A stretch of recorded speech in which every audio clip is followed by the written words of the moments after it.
Welcome to yet a fresh episode on the program Law and You, as we spotlight very important, issue that we see every day in our everyday transactions. Now, do you know that owing money in Nigeria can cost you more than just the interest? It can cost you your peace of mind. It can also cost you your dignity. It can cost you even sometimes your life.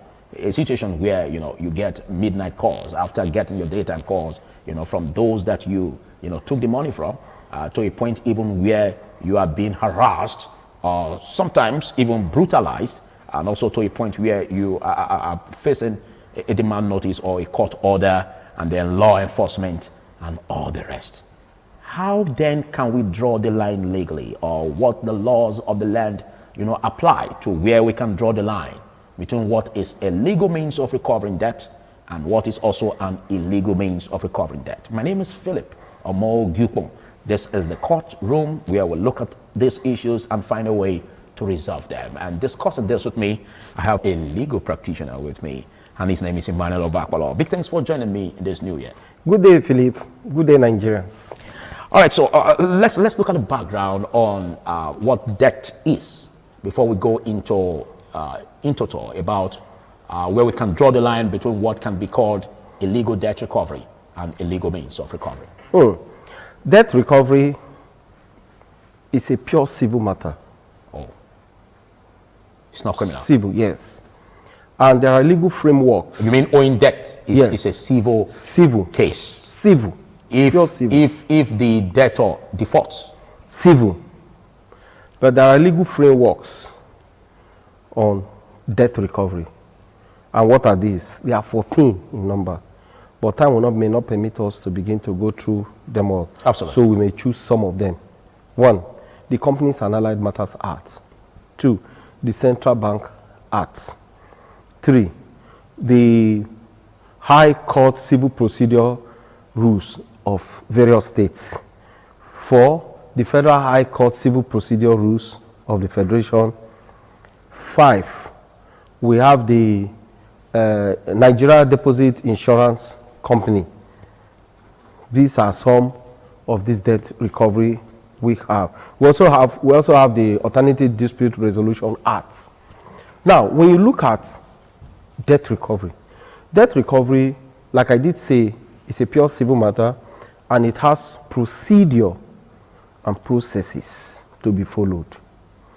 Now, if A gets money from B, or loans money from B, or borrowed money from B, you are to pay back that money based on the conditions upon which the loan was given. So it becomes a contract between the parties. And the party that is now the loanee, the party that is now the debtor, is duty bound to obey the conditions upon which the contract was entered. Even if the conditions does not meet the requirement by law? The conditions must be, it is only the court that has the power to interpret whether or not the conditions meet the requirement or does not meet the requirement. Where they don't meet the requirement, the court will find at it. Okay. Because, you see, even if the court finds at it, but the loanee has signed to that. So there's a contractual agreement. Yes. Somebody can be that so desperate and assign and go to sign anything that will even be to his detriment. So can the court admit that, being that the person signed to that agreement, even though it doesn't, or it negates, or it breaches the constitutional provision? The court may, where it breaches or it violates the law. Okay. The court will not accept the conditions. We ignore the signature. Yes. The court will not accept it in total. Okay. The court will want to look at the fairness of the condition. Okay. And what it should be, what the law says. To administer justice. Yes, with respect to it, because the court only gives justice. And the court looks at, and justice can be two-way traffic. So the court considers that. So, and as such, in such a situation, even the debtor can get the approval of the courts for protection. Okay. The law protects also the debtor. So that is what we look at. Okay. And that is what the court considers when there is a matter of such nature before Is it. this what you just said is indicative of a contract? But let's look at, as in a written contract, I mean. But let's look at a situation where there's just a verbal agreement, like friendly loans, for instance. I don't want to use the word, but let me use the word informal loaner or lender giving to a friend, like me giving to a friend and saying, well, 2 months back, I needed money, okay? But by the time my friend now defaults, just a verbal gentleman agreement, you know. By the time he now defaults, do I have the local standard to litigate? Yes, you know, contracts, there are two types of contracts. There is the implied contract, which is a verbal contract. It simply means that the contract is not spelled out in black and white. The contract is not written. It takes the form or pattern or nature of a gentleman's agreement. Such contract, the law also allows it, recognizes it rather, and allows the contract to be between parties, just as because the law recognizes it, and the law also considers situations of such. There is also the express contract. This one now is a contract entered by the parties where they spell out the contract, the conditions, written, the terms, everything that the parties must do with respect to that contract. And you see, express contract is always easier for the parties who entered it. For debt recovery, yes, it's always easier. Yes, because of the contract is spelled out. Documented. That every person, every Tom, Dick, and Harry can read and understand that this is a contract entered by the parties. However, where in an implied contract or what is known as gentleman agreement, there are also conditions the court will look at, particularly where that loan that was given or the borrowings that was administered frowns are contrary to conditions of debt of loans. I get me, of loans. For instance, the interest. If the interest is over burdensome, if the interest contradicts the percentage as provided for by law, the law will also look at such contract that the parties ought to be fair to themselves, with respect to that contract. So what the court the bond norm takes effect. Yeah. So what such a situation. Yeah. So what the court does is that the court looks at the fairness of the condition between the parties or amongst the parties, as the case may be. So in debt recovery, there are legal process to recover your debt.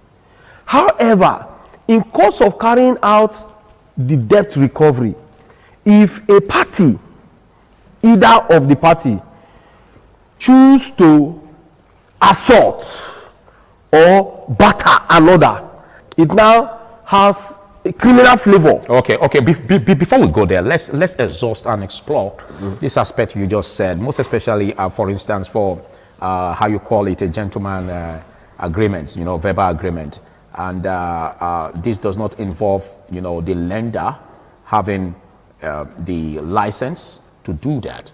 How does the court address this? Where the lender is not a certified lender, it becomes an issue. For debt recovery, you mean? Yes, or for to debt. litigate? Both. When you want to recover debt, you follow the processes. If you choose to toe the line of alternative dispute resolution, where a mediator is appointed, even for there to be a mediator, it is the parties that must apply to court. The parties must apply. So the court appoints, or the court appoints to them a mediator for them. But in most contracts today, the parties in their agreement where the loan now is an express one, that means documented. The parties themselves, always put in that contract a clause suggesting the process of how to recover the debt. They put a process. They may say, okay, where the loanee violates this, our first step will be that we will both appoint a mediator who is to sit to determine the matter between the two of us. And where that doesn't work, we cannot choose to go to court. Where that happens, sir, the parties, where there is a violation of the terms and conditions of that contract, either of the party cannot just run to court to seek redress. If you go where the conditions of the contract is now brought to court, and the court sees that there is a clause that says that first the parties must go to a mediator, seek an alternative dispute resolution to ensure that this matter is determined. The court will now ask the parties to go and do so. Until that fails, that is when they cannot come to court. And in most modern contracts today, that is the pattern they follow in recovery of debt. They ensure that the process upon which the debt will be recovered is followed, is infused in that contract. So that's why it is safer and better to have an express contract with respect to loan or borrowings. All right, thank you. The parties will be more secured than the oral one where there may be a processes or method of denial. All right. Thank you very much, Emmanuel. Well, this is Law and You in case you're just coming across it. And my name is Philip Omo-Gyukma. I'll be speaking with Emmanuel Obakwalo, a legal luminary. And we're going to be taking a short break, after which we'll delve deeper into the topic, most especially the aspect of harassment and seizure of property. Where does the law draw the line? To stay.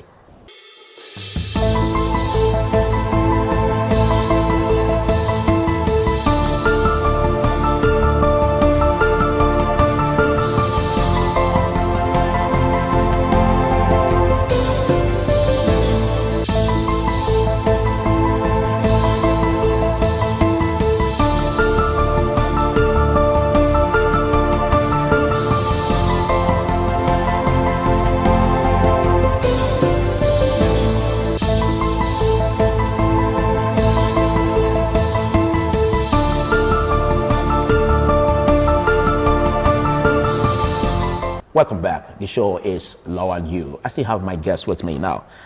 Can a loaner or a lender, seize the loanee's property without due process? No. It becomes an offense. It becomes a crime. It becomes a crime? Yes. Or a civil wrong? The civil wrong will not metamorphose to crime because you cannot seize the property of a debtor or a loanee without a court order. Okay, a court order must be there. You cannot. You don't have that power. Okay, but let's paint a scenario where the lender is not really registered by law.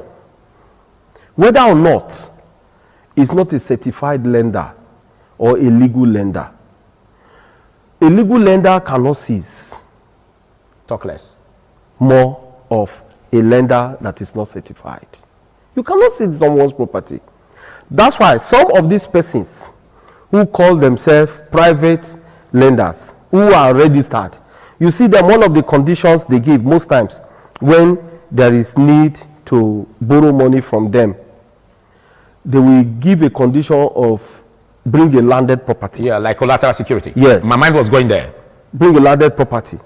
And most times their interest, they will want to go and know the land, see where the land is, and they begin to pick interest. So by the time the lender is defaulting, the loanee or the borrower is defaulting, you see them begin to show interest with respect to that land. At times they'll just go sell they pretend to sell the property to somebody, that person will overturn or sell the property to them again. So and when they want to present before the court, if the matter now goes to court, They'll say that they sold. The court will say, no, you don't have that power. You don't have that power. Where there is a default of the contract entered by the parties, the best method or best step to take is to seek redress. Go before the court and say, XYZ had violated the agreement, the contract entered between us or between the parties. And as such, I want to recover my money. The court will come up with a proper judgment. Okay. Someone that will even give both parties peace. Okay, take for instance, in the gentleman's agreement, there was an agreement that if you are not able to pay me in 2-3 months, I pick your car. Is that admissible in court? It isn't. Even if the loanee signed to it? It isn't. He should pay back your money. And even if there's any need for the car to be sold, he should by himself sell his car and give you your money. It's safer and it's legal. But when there's a seizure of the car by the lender, that becomes an illegal means of debt recovery. Illegal means of debt recovery. And you know, it suggests crisis between the parties. But mind you, at the point of entering into that contract, the parties enter into the contract with peace, smiles, joy, and happiness. But now that you want to recover the debt, there's now crisis. Because money is involved. Not only that, especially where you follow illegal means to recover that debt. There will be crisis between the parties. Where you follow legal means, for instance, you go to court for redress, the other party will even be more afraid. Okay. And may want to seek an alternative dispute ADR means of resolving the matter. May say, okay, may tell the court, my lord, can we settle out of court? Maybe at the close of the day, the court may pass such as consent judgment between the parties. But where you toe the line of illegality to recover that debt, it becomes an issue.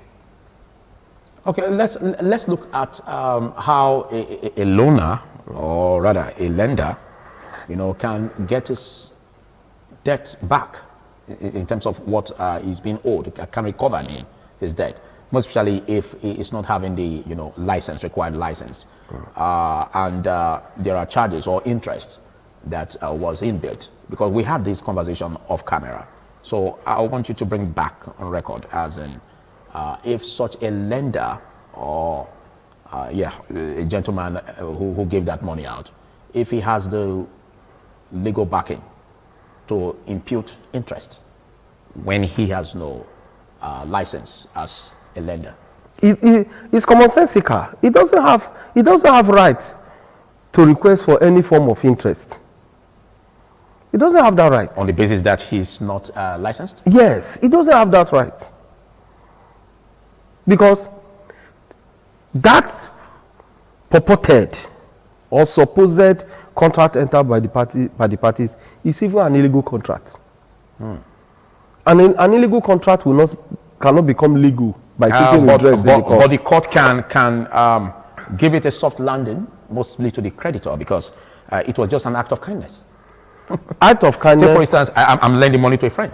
It was an act of kindness. And act of kindness. You can't tell me I can't get the money back, even though I built interest on it. No, you can't get that interest. I can't get the money with the interest. Yes. What makes you say so? Because you are not a certified lender.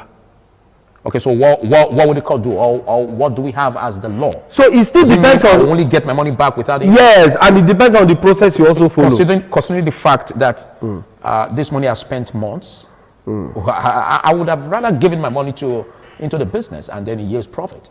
It is not. Isn't the law going to also find a way to resolve that? Because it involves money that I would have kept into the business and it would have yielded profit. It is not the duty of the court to know how long the debt has been and the time you choose to recover the debt. It is not the duty of the court. That contract from the outset is an illegal contract. So you cannot now give it the flavor of legal or legality to ensure because it passed to the bank, for instance, and it was written loan. Loan, mind you, you just told me that it's a gentleman agreement between two friends, and the lender is not a certified lender. So it's the toga on that contract is that it is a mere gentleman agreement between the parties. So he can seek redress to recover the debt, but the interest, he is not qualified to do that. He is not. He can just say, I need my money, stricto sensu. And mind you, there is going to be a counter also from the borrower. Okay. To say, no, it was this, it was not this. Okay, so let's look at the safest way, because it's one thing for you to request for money as a loan. It's another for you to keep integrity and get this money paid. Now, what's the safest way? Because we are advising the public, for instance. What's the safest way to get money as loans? One, is it from just the bank? The bank. Microfinance bank also? Yes. Certified? Certified. Go to the bank. Make an application. We have too many banks. We have the Bank of Industry. We have the Bank of Agriculture. It depends on what you want to do with the money you want to loan. Because first, you must convince the bank what you want to use the money for. Not because you want to buy tissue paper. You now go and apply in the court, in the bank, that you need a loan. Or personal consumption. Or you want to, or you want to buy phone for yourself. You go to the bank and apply for loan. No. What will the money be used for? That's where we are, because this stringent means, all right, tied to getting loans from banks, brought a point where we now see loan sharks, digital loans, feasting on the unsuspecting public. So how do you address that bottleneck in the banks, for instance? Technology also has its own disadvantage. I saw somebody who has an app on his phone, and he was using it to get loans, small loans, from some illegal loan sharks. Yes. And one of the days they called him to say, come, you are already owing over 50-something thousand naira. Come and pay. We are giving you 3 days to come and pay the money. And he was running up and down. I said, why did you do that? So to avoid that, how do we tackle that aspect of the banks, for instance? Because we're going to be rolling this into a fresh episode, and we'll delve deeper into the digital loans that you just made mention of. But before we round off in less than 3 minutes, how do we clear off the bottleneck system in the regular banking system, for instance, that now gave room for all of these, ways by which those who are applying for loans now seek other means instead of seeking the right way where they will not be defrauded. So how do we address the bottleneck system in banks? The banks should ensure that the processes to get loans are flexible. Because just now it is very cumbersome. But the bank doesn't allow personal consumption. No, you cannot, because like you are hungry. You want to go and apply for loan. You must what do you do with the money? Convince the bank. Because the bank too, except it's a salary account, for instance. Yes, the bank too that can be given on personal consumption. Yes, because you have a salary account. Yes, but if at the end of the day, when the salary comes, the bank takes the money. But if it's not, then maybe we'll be looking at the turnover, for instance. Because the bank also consider how much is this person applying for, the amount of the money. So that will now make the bank to be strict and ensure that the process is strict. Why? The bank want to be safer, to ensure that they are not giving their loan to the wrong person, and that their loan will come as at when due. And two, even the borrower will not be a fraudulent person. Okay. 2.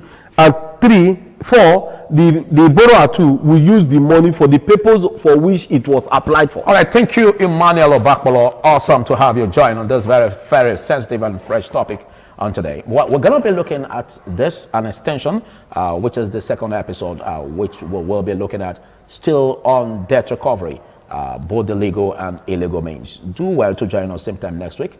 I am Philip Omo Gyupon. Bye for now.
This is ITV. Certainly the best.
This is ITV.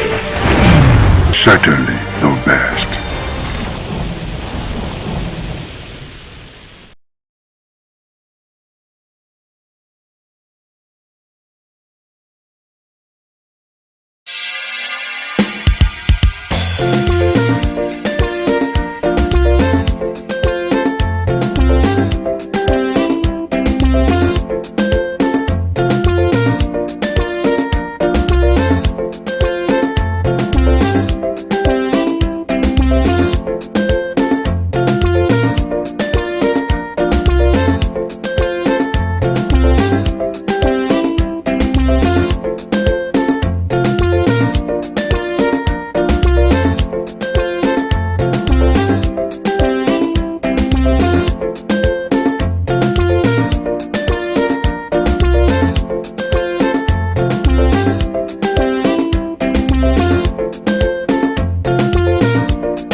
All right, guys, it's another lovely Monday evening, and of course, it's my pleasure to have you join me on yet another amazing episode of your number one rendezvous for guys on television, and that's none other than the Guys Hangout Show on independent television, reaching you live from the City of Bronze. Yep, I love to call it the city where the king is truly king. Now, for starters, the Guys Hangout Show is one show that teaches men to prioritize themselves, to put themselves first, to take very good care of themselves, and to invest in themselves. Only that way can they invest in others. There's a whole lot that's expected of men out there, right? As a man, you are, in fact, like some adages would say, the moment you are born as a man, the world is on your shoulders. So you can't afford to fail, because if you fail, it means that you have failed everyone around you. So basically, it's not easy being a man. My name is Harry Aigboje, and of course, it's my pleasure to say welcome on board once again. Now, I'm not alone. I've got an amazing gentleman with me, and together, we're going to be taking a look at a very, very interesting conversation today. Now, he goes by the name of Michael Imagbejian. It's good to have you in the house, Michael. Thank you very much. It's a privilege to be here again. Absolutely. It's been a while. I mean. Yeah. A bit of work. I've been swamped at work, so only one or two things, So how's it been, though? It's been great. It's been great. We have to make ends meet. Definitely. I mean, it's all part of what I said earlier, that, as a man, a whole lot is expected of you, so you can't afford not to, live up to expectations. Of course, yeah. In this rigid economy, you have to be rigid. You've got to be rigid. Of course, yeah. When times get hard, you go harder. Yeah, of course. All right, welcome on board. Thank you. Now, we're taking a look at a very important discourse tonight, all right? It's something that has to do with love, lust, and obsession. Okay, now, as distinct as these three words are, there seems to be some sort of similarities between them. They are as similar as they are different. For example, love is defined by so many persons in so many ways. So if you ask like 5 persons to define love, for instance, there's a tendency that their definitions are going to differ. So, love is something that is based on people's experiences. So how I will define love is probably different from how you will define it. So if you were asked to define love, for instance, how would you define it? Yeah, thank you very much. Love is actually a very, very important thing, all right? And over the years, the word love has been bastardized by different persons. And I will want to define love as putting someone else's needs before yours, all right? So I want to make use of an example of a mother. Now, if a mother, maybe a child is ravenous and the mother is ravenous to you, hungry. See, if the mother has 500 naira, the mother will want to spend it on the child. That's because the mother loves the child. One of the love, that's what they call the love, because the child needs to come before the mother. That's the example of love. Okay. You get, so it has to be putting somebody. Doesn't mean you have to kill yourself. No. You get my point. Okay. So it has to be. You just have to consider the person first. Most of the things that you think about, the person comes first. You get, now maybe as a guy, you want to venture into business. You think about the lady. Join me. Let's think. Let's meet minds. Let's rub minds. You get, let's meet minds. You get. So that person's needs have to come before yours. Even if you are going to a job or particular thing, you have to consider the person. Will it affect this my partner? Okay. Will all my attention not be sold into this my job? So that's just the most of the concept about love. So in other words, love is putting someone else's needs before yours. Yeah, of course. Okay, so let's take a look at the next word in this context. How would you define lust? All right. I think the word lust is actually ambiguous in nature. Yeah. In the relationship context, lust will be taken or carried away by what you see. Okay. What you hear. Being physically attracted to someone. Physically attracted to what you see. Okay. Like most guys today, they are moved by voluptuous ladies. They are moved by voluptuous ladies. They're not actually moved by. See, they just want to show off. They want to showcase that this is the person I'm with. There's this phrase or this cliche that people normally use now. They want everybody to comment God when in their post. Okay. So they're looking for trophy women. Of course. You understand? So this is that voluptuous lady. They want to. So they sometimes confuse that thing for love. Most of the time, they want to always call the person. They want to always see the person. They want to always go out to the person to showcase. It's not actually love. Okay. You get it. They're just moved by this. By the person's appearance. Of course, not actually what they feel. Okay. You understand what they feel from the heart. Okay. Just what they are moved by the physics stuff. the flesh. Okay. You understand? So that's just it, basically. And then, of course, there's the third one, which is obsession. Obsession. You know, obsession is often mistaken for love, right? This is because when someone is obsessed, for instance, they tend to go the extra mile to do certain things that might suggest that they are actually acting in that person's favor. Yeah. But when you take a look at the extremes of those things that they're doing, you get to realize that it's really not love after all. Of course, yeah. That, you know, there's something else that's driving them. There's another driving force entirely. Yeah. So how do you know when someone is obsessed and not in love? All right. You know, this obsession thing is I don't know the point right now, but many persons are upset, but they actually think they're in love. Okay. All right. Now, for example, now most people in relationship, they don't want to give the partner breathing space. And that definitely does not love. If They're obsessed. They're crazily obsessed. Okay. Now, if you actually love someone, sometimes you want to give the person breathing space so the person can be happy. Okay, I'm at work and you keep calling me and you keep saying that person's voice I hear is not the female voice that I hear. That will lead to jeopardy. That's not love. You're pushing me to the wall. Okay. You want to make me go crazy. I want to be happy. And in love, you have to be happy. There has to be a certain great amount of happiness. But this one, you are pushing me to the wall. I'll fall into melancholy. I'll start thinking like, okay, let me do what to please this person. You know, I want to please this person. Then it becomes bogus So life. the person begins to walk on eggshells. You understand? So I begin to live this kind of bogus life. I'll start Okay. pretending to please you. And of course, I won't be happy internally. And you won't be yourself. I won't be myself. I will not be pretending when you are there. And that's not really love. Love is just, I just have to be free. I can do nothing things where you are, and you like me like that. You get? Okay. So that obsession now comes with extremity. You understand? That's what I put it. Okay, now we've seen several cases of men who went as far as inflicting bodily harm on, you know, people they claim to be in love with. Yeah. You see guys who are in relationships and you begin to hear stories of them, you know, like I saw a particular video, for instance, on Facebook of a guy who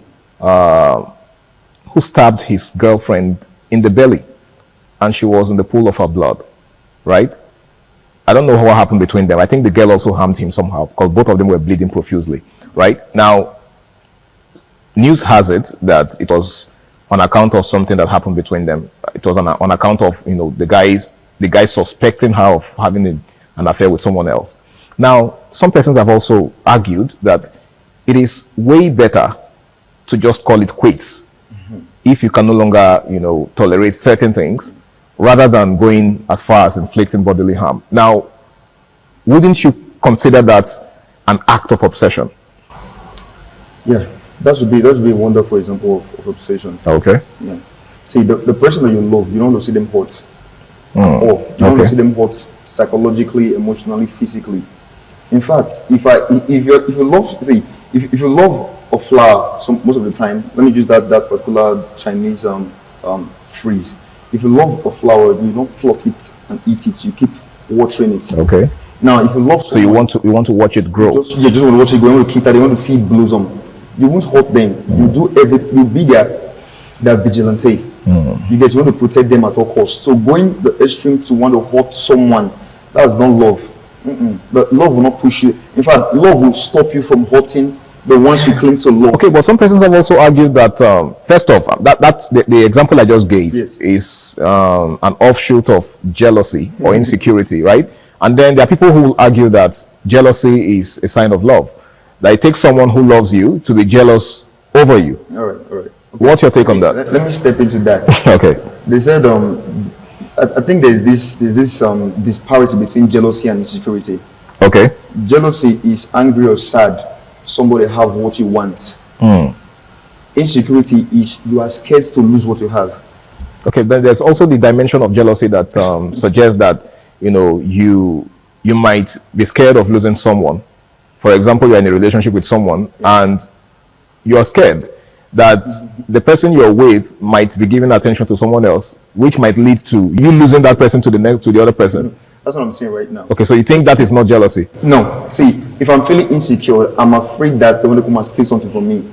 The jealousy, like the denotative meaning of jealousy is like you're angry or sad that somebody have what you want. Okay. This your partner is already yours. Okay. There's no need to be angry or sad for that.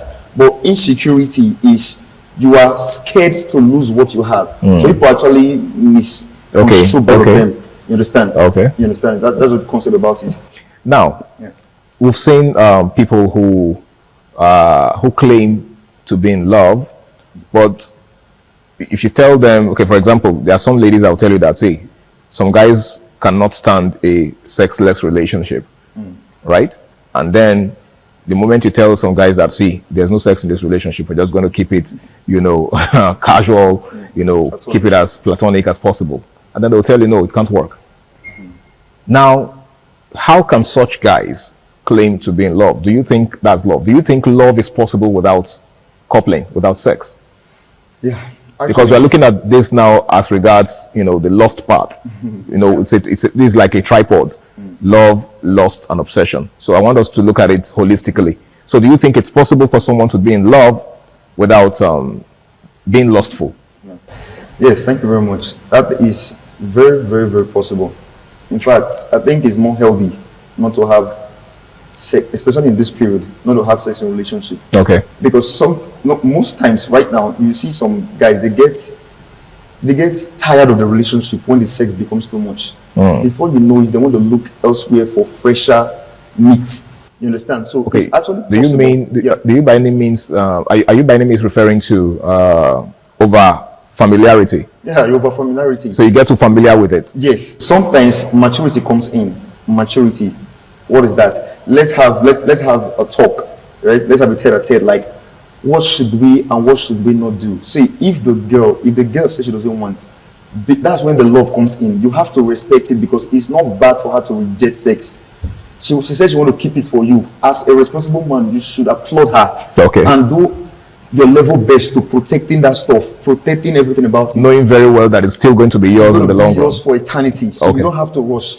That's where the love comes in. So most of the time, love brings in understanding. No matter how crazy somebody can be, it brings in understanding.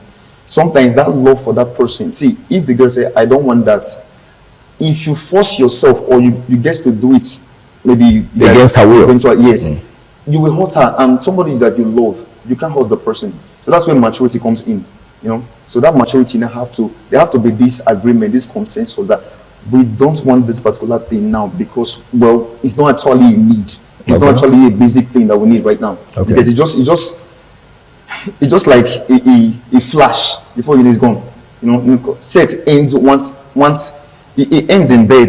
It doesn't continue. It's Okay. not, the feeling is ethereal. We know that. Okay. But it's just, how do I put it? It's ephemeral. You get, it's just lasting for a very short time. Okay. You get, so it's not something that prolongs. So if you really, really love the person, you want to see reasons why the person say, "I don't want, and I'm not keeping it for you." That's better. As a man with sagacity, you need to understand that. Okay, I'm good with it. Okay. You get, and flow with it, and you see everything going smoothly. Understand? All right, thank you very much. Just in case you're just joining us, it's the Guys Hangout show on Independence Television, and tonight we're taking a look at love, lust, and obsession. Now, it's a very interesting topic because, like I said in the opening, these three concepts are closely knitted. They are closely related, and if care is not taken, there's a tendency for you to get them mixed up, right? But they are, three distinct concepts. All right, now, Mike. Yeah. You said earlier, just before I interrupted you, that there are people who feel entitled to a woman's body. There are guys who believe, just because they're in a relationship with a lady, they should have unfettered access to her body. Now, if you tell them what you just said, that they have to respect a woman's decision to keep herself till marriage, they will also tell you that, well, at least I'm taking care of her. Does that also mean that I should withdraw my finances or do you understand? What do you make of that kind of notion? All right, that's a poorer mentality. A man that has future plans for a lady and matured upstairs, we don't want to do that. First of all, I don't think she forced you into spending for her. Okay. It was out of willingness. But we've also seen situations where a lady would, gaslight or manipulate a man into spending for her. Some of them don't outrightly ask Yeah, of course. Yeah. You understand? I mean, Valentine just came to an end, and of course you know what that means. A lot of guys were under intense pressure, to live up to certain expectations, like buying gifts, sending money, taking care of.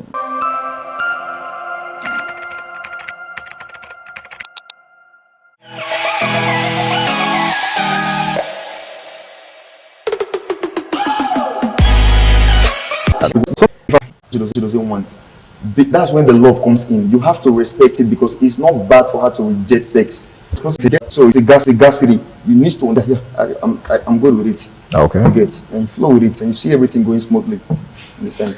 All right. Thank you very much. Just in case you're just joining us, it's the Guys Hangout show on Independent Television, and tonight we're taking a look at love, lust, and obsession.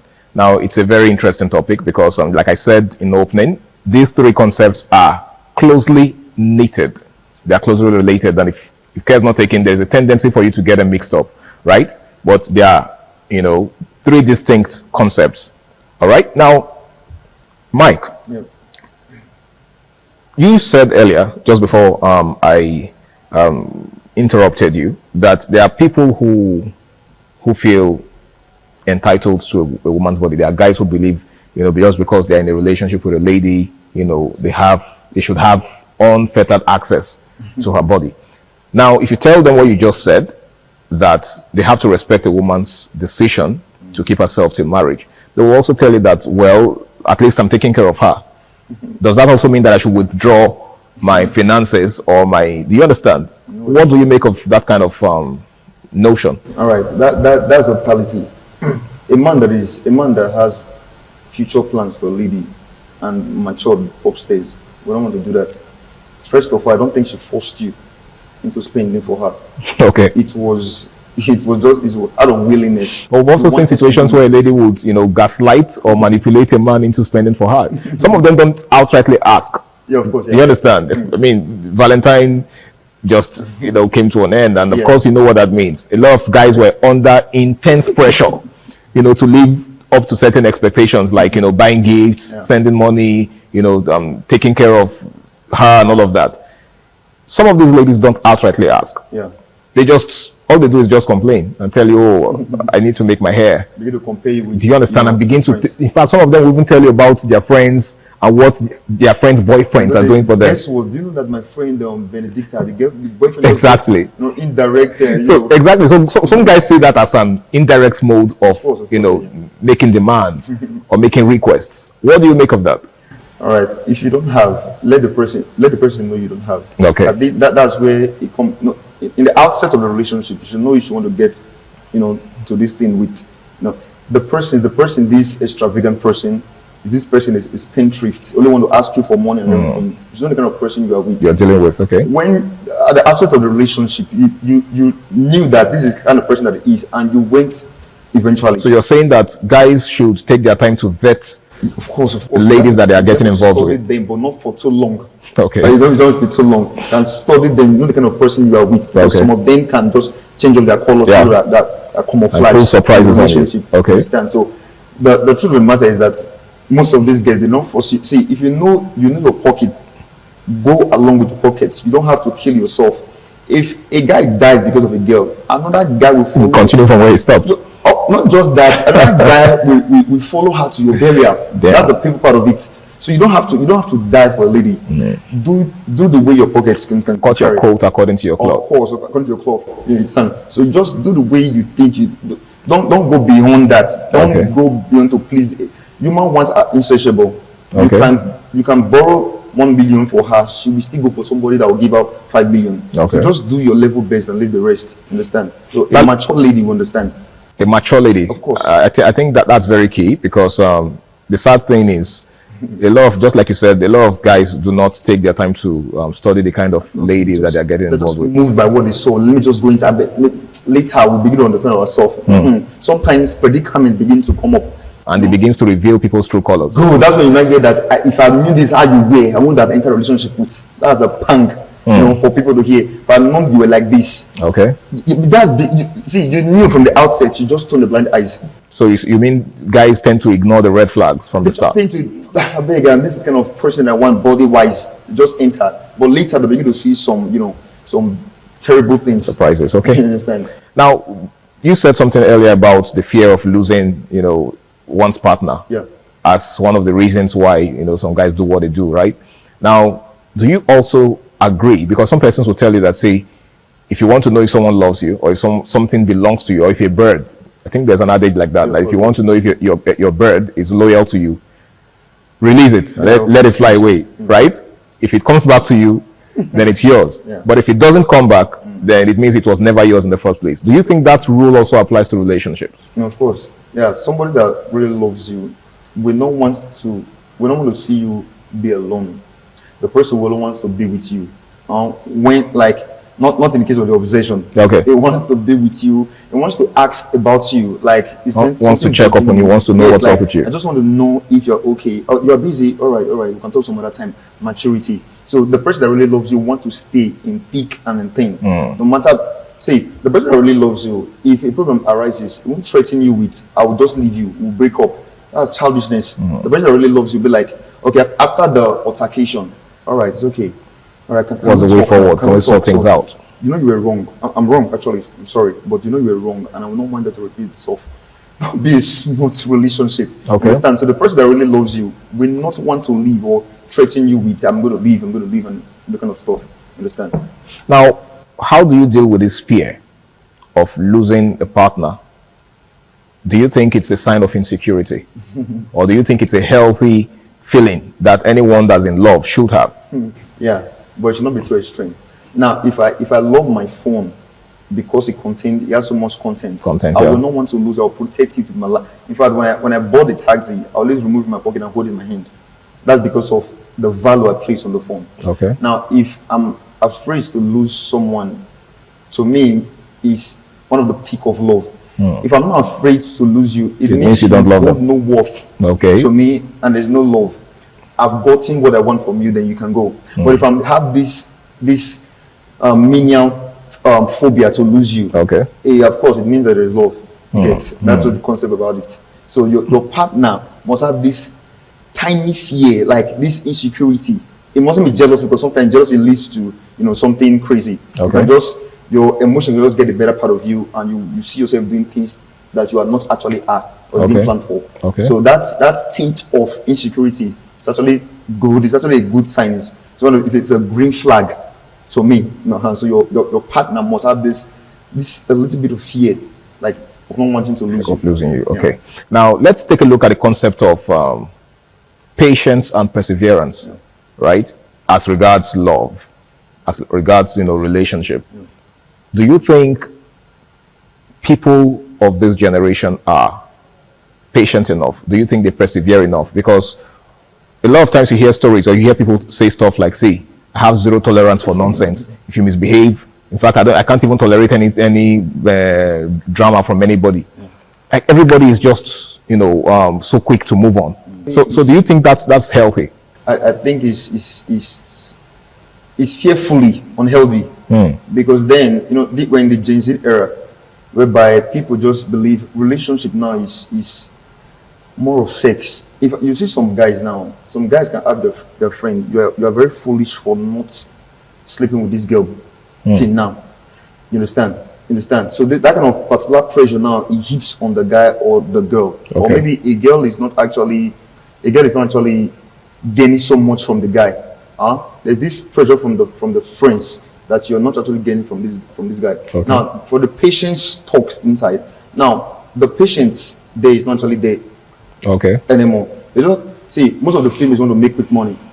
They just want to. They think that a relationship now is an asset. Is like a means of getting money. So if you're not, so it's a means to an end now. Of course, like if you are working and you're not giving them, they keep giving you some signals. Okay. Like, see, I'm giving you from now till this particular period. And if you can't live up to expectation, I want to buy this Bone Street or Bone Bend, whatever. If you're not able to meet up to the time, I will quit. They will threaten you, and that guy will fall into depression or melancholy. All right. You understand? Okay, thank you very much, Michael. I really wish we had more time to, expatiate on this. We really do have to go. I want to say a very big thank you to you for being a part of the show. We've been taking a look at love, lust, and obsession. Now, these three concepts are very, very related, but at the same time, they are different, they are distinct, okay? But here's the most important thing in all of this. Whatever you do, ensure that you do it in the spirit of love, right? See, there's a tendency for us to be selfish sometimes, right? We just get carried away by what we need and what we want, but it must not be at the expense of someone else, okay? Yes, we advocate that guys should prioritize themselves, but at the same time, you must understand that you do not exist in a vacuum. So whatever you do, put the interest of your partner into consideration. It's been the Guys Hangout Show on Independent Television. My name is Harry Aigbo J, and until I come your way again, same time, same station next week, this is me saying, stay out of trouble and enjoy the rest of your night.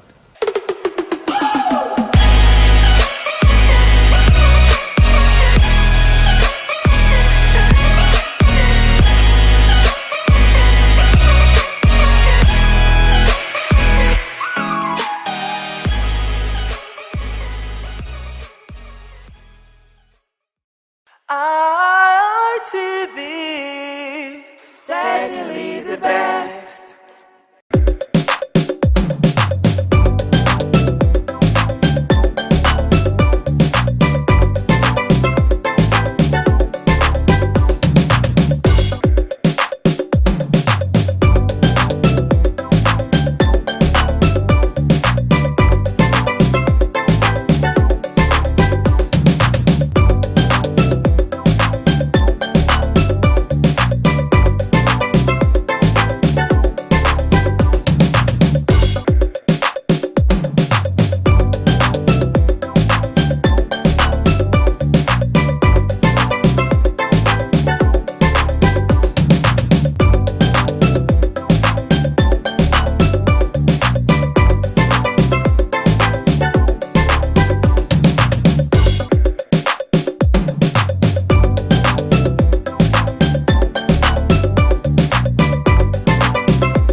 This is Aqua Game, a popular game in Africa played by our ancestors to entertain themselves after each day of farming.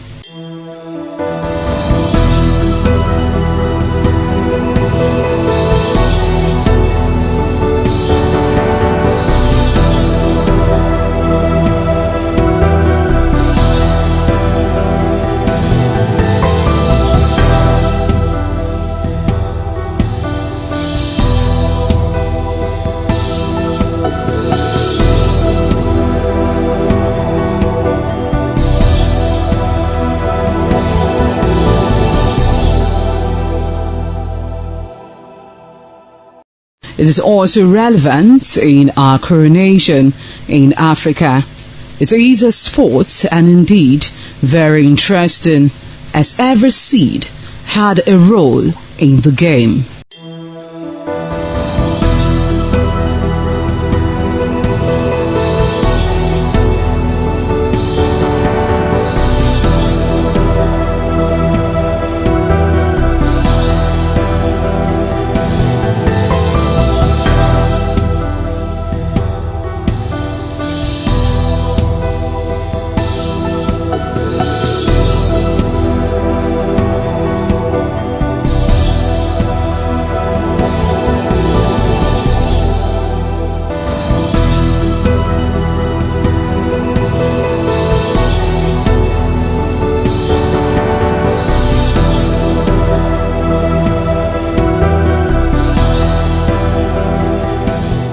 Playtime is 45 minutes per set.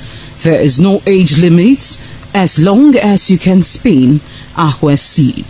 Ayo or Aqua Game, known as the game of intellectual. This game requires a lot of mathematical skills. Aqua Game is played with carved wooden box containing 12 holes.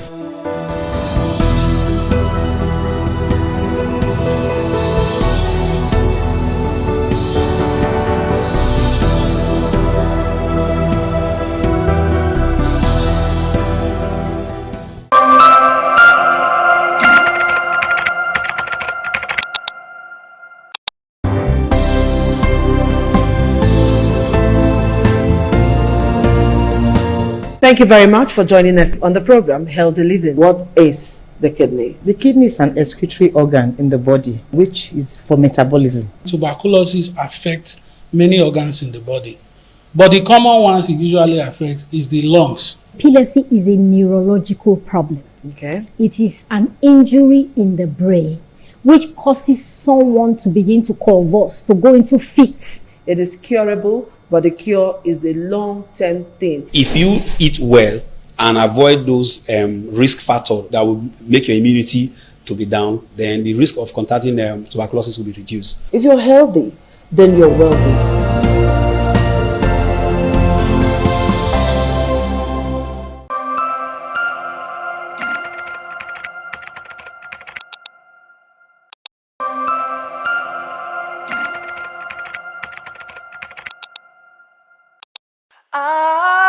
ITV, certainly the best.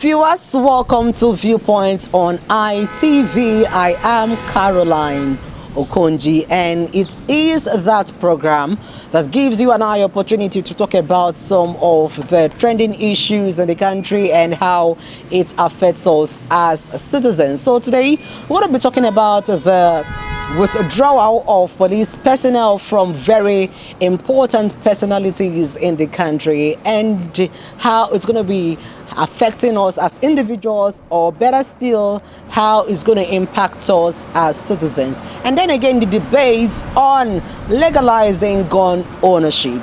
So let's go talk to some persons and hear what they have to say in regards to this topic. It is Viewpoint on ITV. I am Caroline Okonji. The Nigerian security architecture, I think it is a very, very wrong approach at this time. When you talk about developed countries and thinking of how police operate, the environments are not the same. First, we do not have good roads. That when you call for police in an emergency response, if it's like in the developed countries, you see police appearing within minutes. You hear of cases of assassinations in places like America. It's only a matter of days they will find the killers of those people. Those are not the situations in Nigeria. People kidnap people in their houses, people kill people on the way, they don't even know who the killers are. The only thing too that also makes some of these people not to be on the road is the simple reason that when they know that there are escorts following some VIPs and some people on the way, they know that it's possible that at some point they will see unexpected police presence. But when they now get to the point where they now say, no, they cannot go with police and then the road is free and all that, you are only inviting terror back to us. If I'm traveling on the way and I know I'm licensed to have a gun in my car, some other persons are coming, and maybe we run into hoodlums, and they know that out of these 20 cars, there's a likelihood that 15 to 16 have arms in them. That will also create that sense of security for the people that are involved.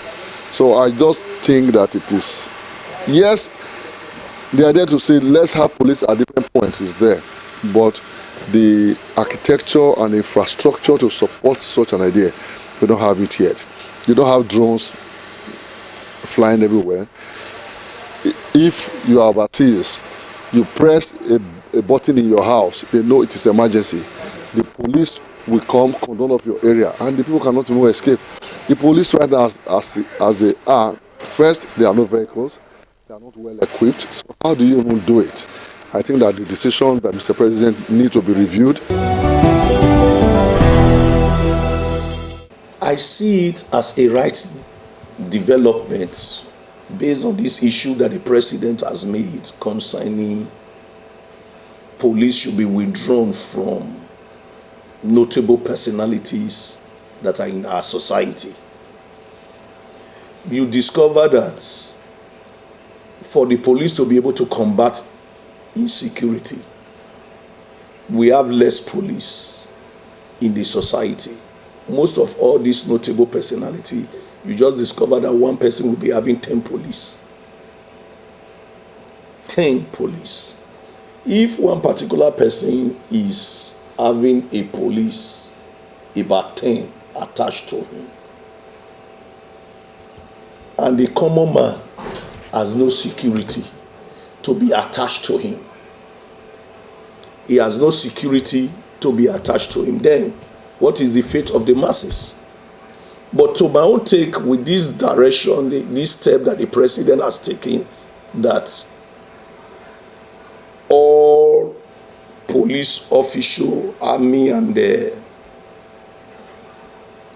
officials should be withdrawn from notable personality, is a welcome development, so that these officers will be able to go to the city, go to the street, go to the rural area to be able to combat these bandits. Because if all this caliber of men, notable personality, are be giving policemen policemen are attached to them, it will not be a wake-up development. But if they withdraw them, everyone, all hands will not be on deck to fight insurgency, to fight bandits. But when these men are secured, they will feel less concerned about the masses. I believe that with this step that the president has taken is a very good step, so that security for lives and property concerning the common man will be appreciated. On these aspects, it has advantage and it also have disadvantage. It is good for people to have self-defense against this insecurity. But the other way around, when every man is given that license to get a gun or harm himself against attack, sometimes most people will not use it for self-protection, but rather they will begin to use it for destructive activities, like going into using it to embark on armed robbery and different. If somebody offends somebody, he can just bring out his gun and do killing. That is why it will not be encouraged. But the only advantage for the government is that let them employ more hands. Let them get more securities, people, recruit them, train them, tell them what to do, the rules and the don'ts that will govern their security apparatus. All these things should be put in place. Then with more and being employed and well paid, I believe that with all this, they can be able to contain this insurgency and bandits in our country.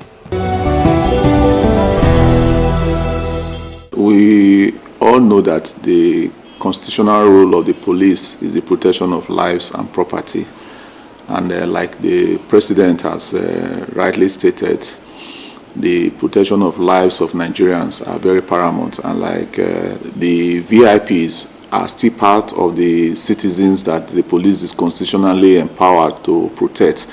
But you also realize from where the president is coming from, these VIPs form more or less like less than 10% of the larger population of Nigerians. And in that light, he feels that more attention should be given to the masses, to the larger population of Nigeria who are now faced with the challenges of insecurity, while also trying to address the manpower need of the Nigerian police.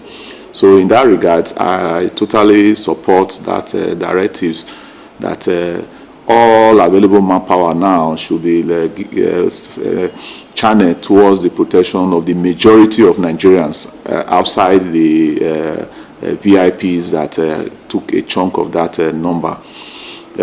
Looking at on the right of Nigerians to own guns, I still believe that Nigeria is not yet ripe enough for such. Even in countries where they have such policies, they are trying to go back. If you see what's going on in America now, they are even trying to look at gun rights laws to see how it can be reviewed. So it's not a policy that has worked or that has been sustained in even where it is currently in force. So for Nigeria, it is not just our only gun that will solve the problem of insecurity. I can tell you, with the kind of anger, with the kind of issues we have now, if Nigerians own guns, they will be using it to settle personal scores, not even the insecurities now. So that might not really solve the problem. I think solving the problem, we need to go into community policing, volunteer security, seeing how well we can domesticate security, make security the duty of everybody, not necessarily a centralized arm of government like you have the centralized police now. So with that, I believe we can substantially bring down, if not to a barest minimum, the current challenges we have now. So it's not really whether we carry guns or not that would solve it, no. It is a very good thing that the president is actually looking at how he can, curb security by having a lot of, security personnel on ground. But, if you have to fight insecurity by creating another level of insecurity, that's a very big problem, all right? Yes, we know that the VIPs have a lot of this, security escort with them. But if you look at this person too, they are human beings. And, somebody who has that kind of, level of position requires some level of security, around him. So for me, I will not, totally say that it is okay to withdraw all the, security personnel from the VIP. No, I do not think that's the best way to go. Instead, I think they should look for a way to have more persons in the force, in the military, in the police, and every other security agencies that can help, in this insecurity. Because the VIP are human beings. The right to own a gun, I really do not think that Nigeria is matured for such a thing. Yes, we have that in some developed countries like America, but I do not advise that such law should be put here in Nigeria, because a lot of persons are going to take advantage of this particular situation, and they use it to do other very, very malicious activities. So I do not believe that Nigeria is ripe for self-ownership of gun at this particular point in time. Insecurity in Nigeria has eaten so deep into the life and well-being of Nigerians. Like in the area of business, it has affected us a lot. Like, for example, those our mothers who travel to village markets in this season of December, where they travel to buy plantain, yams, and others. We see many of them were unable to do this because of the insecurity, and that has also affected their own family, because they will not be able to provide for them because they were unable to do their business the way it ought to be. Like those of us in the real estate sectors, I think it affected us the more, because this is one of the most funny December I've ever experienced, whereby our brothers and sisters in diaspora, they are scared to return home to celebrate with us. And after they have saved this money, and they buy property at the end of the year, so that at least they will not count on one thing that they have achieved. But this time, many of them, they give up. Instead of coming to Edo State or or Nigeria to buy property, you will hear them saying that they want to go to places like Singapore, places like Spain. They will tell you the money they will use to buy property in Abuja, like maybe 350 million, 150 million, 200 million, is enough for them to get property in Spain. And that property in Spain will give them high return of investment than the property in Nigeria. And another thing that affected those in diaspora and the VIPs, let me use that word, very important personalities in in our country is the new law that has been passed by the president that police personnel should be withdrawn from this set of persons. And you know, the current situation of insecurity in Nigeria, so these persons, they will not be free to come in, because it's as if them coming in, they have signed their death sentence because the security is a threat to them. And at the same time, the police personnel that would have been of assistance to them to guide them is being withdrawn. So it's just as if they want to jump into a hot fry pan. So these ones is what stopped them from not coming to Nigeria, and it affected our business a lot.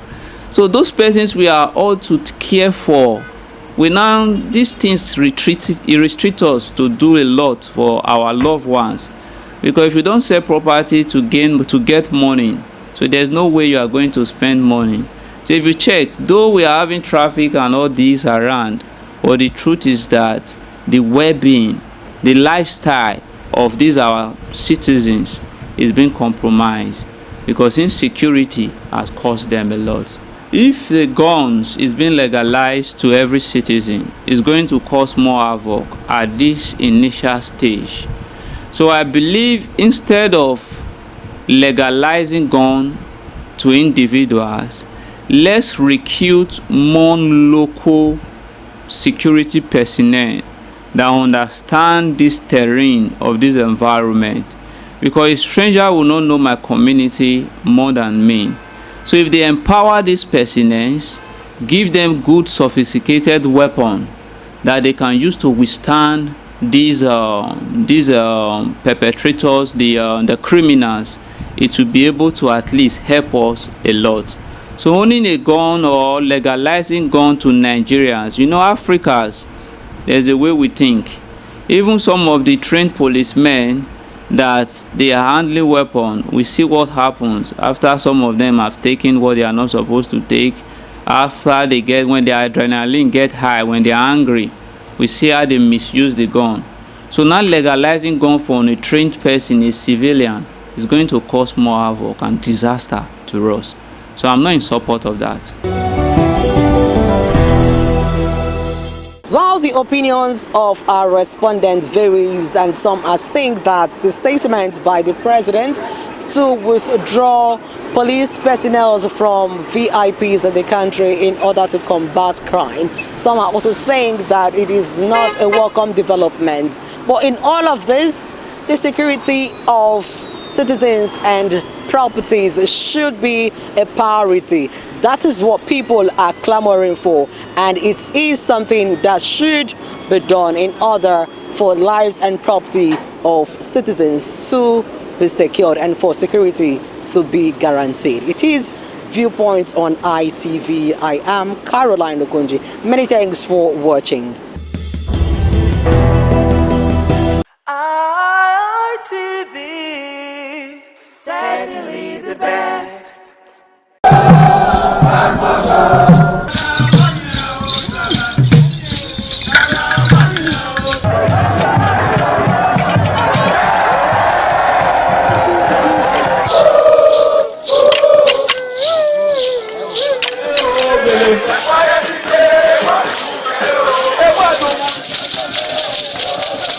This is Ahwa Game, a popular game in Africa played by our ancestors to entertain themselves after each day of farming.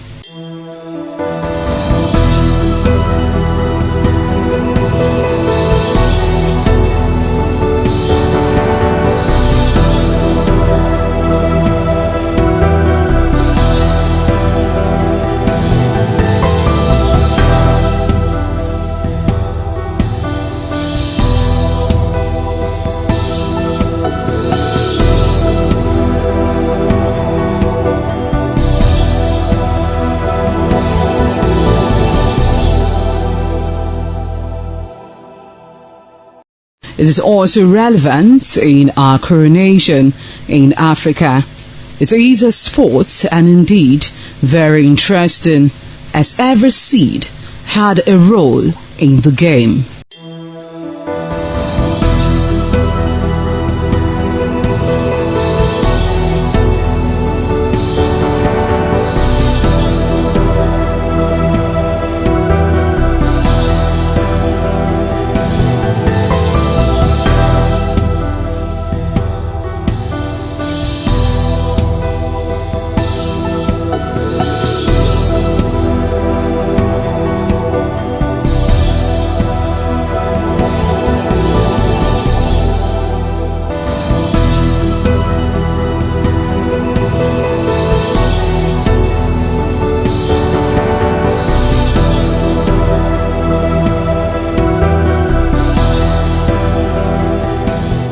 Playtime is 45 minutes per set.